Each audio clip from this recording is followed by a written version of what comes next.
ஸ்ரீ காளஹஸ்தி இருக்கக்கூடிய மலை.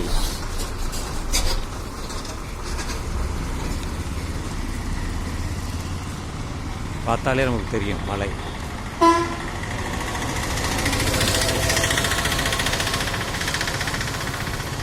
இது அந்த ஸ்ரீ காளஹஸ்தீஸ்வரர் கோவில் வரைக்கும் போகும். மிகப்பெரிய மலை. நான் மேலே கொஞ்சம் தூரம் ஏறி போயிருக்கேன்.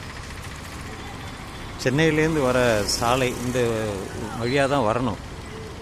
இங்கே வந்தால் தான் இதுதான் அடையாளம். இது இந்த சிலைகள் சிவன் பார்வதி சிலை தான் இது ஒரு அடையாளம்.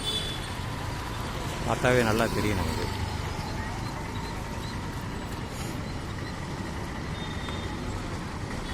இங்கேருந்து சொன்னால் ஒரு 2-3 நிமிஷத்தில் வீட்டுக்கு போயிடலாம்.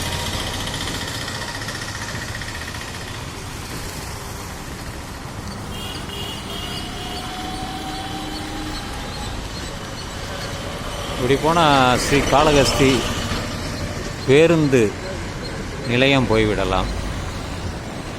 இதோ கார் போகிற வழியாக போனோம்னா சென்னைக்கு போயிடலாம், வரதாபாளையம் வழியாக.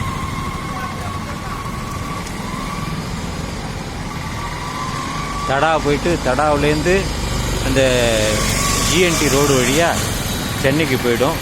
மாதவரம் போகும். அங்கேருந்து பல இடத்துக்கு போகலாம். மாதவரத்துலேருந்து வரக்கூடிய பேருந்துகள் தான் இங்கே அதிகமாக இருக்கிறது. பெட்ரோல் பங்கும் அருகாமையில் இருக்கிறது. நிறைய கோயில்கள், சின்ன சின்ன கோயில்கள்லாம் இங்கே இருக்குது.